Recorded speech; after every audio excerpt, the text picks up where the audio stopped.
5 हथियारबंद आतंकवादियों ने हाईजैक कर लिया था। शाम को 4:53 तक विमान हाईजैक हो चुका था। भारत की जेलों में बंद 3 खूंखार आतंकवादियों को छोड़ना पड़ा था। रिहाई के बाद उसकी मौत हो जाती है। यह 24 दिसंबर 1999 की घटना है, जब काठमांडू से दिल्ली आ रही फ्लाइट को 5 हथियारबंद आतंकवादियों ने हाईजैक कर लिया था। इंडियन एयरलाइंस की फ्लाइट IC-814 का हाईजैक भारतीय इतिहास की सबसे चौंकाने वाली घटनाओं में से एक है। इस घटना ने पूरे देश को हिला दिया था, जो भारत की राष्ट्रीय सुरक्षा और विदेशी कूटनीति के लिए एक बड़ी चुनौती बन गई थी। जब भारत की जेलों में बंद 3 खूंखार आतंकवादियों को छोड़ना पड़ा था, क्या थी यह पूरी घटना, आइए जानते हैं इस वीडियो में। IC-814 इंडियन एयरलाइंस की एक कॉमर्शियल फ्लाइट थी, जो रेगुलरली काठमांडू से दिल्ली के बीच उड़ान भरती थी। वह दिन था 24 दिसंबर 1999। जगह थी नेपाल का त्रिभुवन इंटरनेशनल एयरपोर्ट। IC-814 ने काठमांडू से नई दिल्ली के लिए उड़ान भरी। इस विमान में 176 पैसेंजर्स के साथ क्रू के 15 मेंबर्स भी थे। कुछ हाईजैकर्स इस विमान में पैसेंजर बनकर सवार हो चुके थे। सब कुछ नॉर्मल चल रहा था, लेकिन जैसे ही IC-814 नेपाल को पीछे छोड़कर भारतीय सीमा में एंट्री करती है, इन हाईजैकर्स ने पैसेंजर्स और क्रू के मेंबर्स पर बंदूकें तान दी थी। अब पूरा विमान उनके कब्जे में था। पैसेंजर्स सहमे हुए थे और उनकी जान हवा में अटकी हुई थी। हाईजैकर्स एक के बाद एक अपनी योजना के हर कदम को अंजाम देना शुरू कर देते हैं। यहीं से शुरू होती है हाईजैक की कहानी। विमान को कैप्टन देवीशरण उड़ा रहे थे। शाम को 4:39 पर यह विमान भारत के एयर स्पेस में पहुंच चुका था। तभी अचानक एक शख्स कॉकपिट में घुसता है। कैप्टन उसकी तरफ देखते हैं और उसे देखते ही समझ जाते हैं कि हालात कितने बिगड़ चुके हैं। हाईजैकर ने मंकी कैप पहन रखी थी। उसके एक हाथ में रिवॉल्वर और दूसरे हाथ में ग्रेनेड था।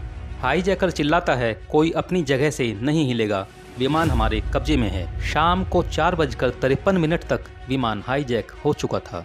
हाईजैकर्स विमान को दिल्ली से पाकिस्तान की तरफ मोड़ने को कहते हैं। इसी बीच हाईजैकर्स की पैसेंजर्स के साथ बहस होती है। कुछ यात्रियों के साथ मारपीट भी होती है, जिसमें एक पैसेंजर रुपीन कात्याल को घातक रूप से चाकू मार दिया जाता है। फ्लाइट के सभी यात्री टेंशन में थे। कहानी में बड़ा ट्विस्ट तब आता है जब पता चलता है कि विमान में इतना फ्यूल नहीं है कि हाईजैकर्स अपने मंसूबों को अंजाम दे सकें। शाम को 6 बजे तक विमान अमृतसर पहुंचता है और वहां थोड़ी देर रुकने के बाद वहां से लाहौर के लिए रवाना हो जाता है। पाकिस्तान की सरकार की इजाज़त के बिना ये विमान रात 8:07 पर लाहौर में लैंड करता है और फिर वहां से दुबई के लिए उड़ान भरता है। रात के 1:45 बजे के करीब ये विमान दुबई पहुंचा।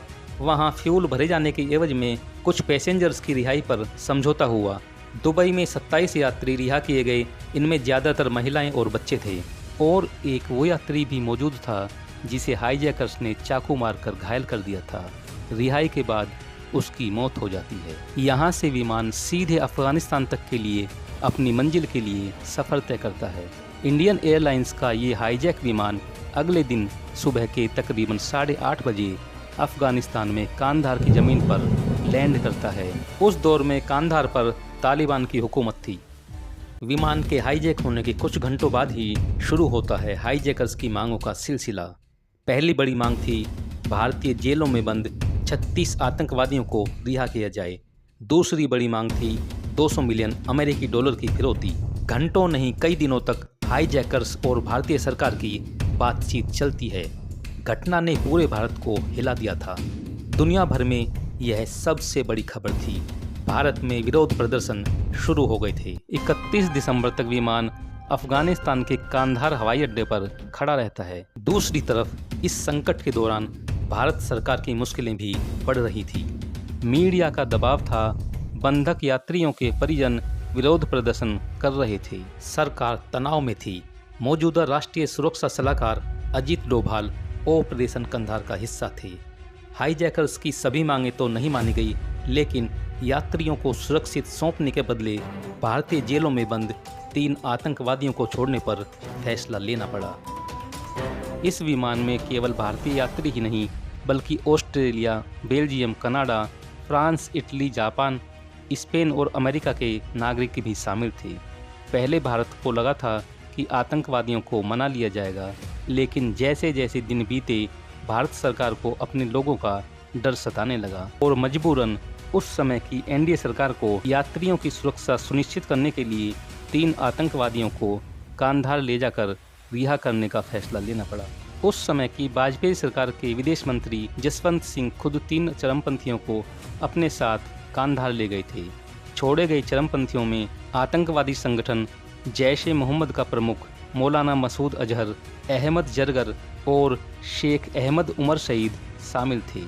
ठीक 8 दिन के बाद साल के आखिरी दिन यानी 31 दिसंबर को सरकार ने समझौते की घोषणा की। समझौते के बाद कांधार एयरपोर्ट पर अगवा रखे गए सभी 155 बंधकों को रिहा कर दिया गया।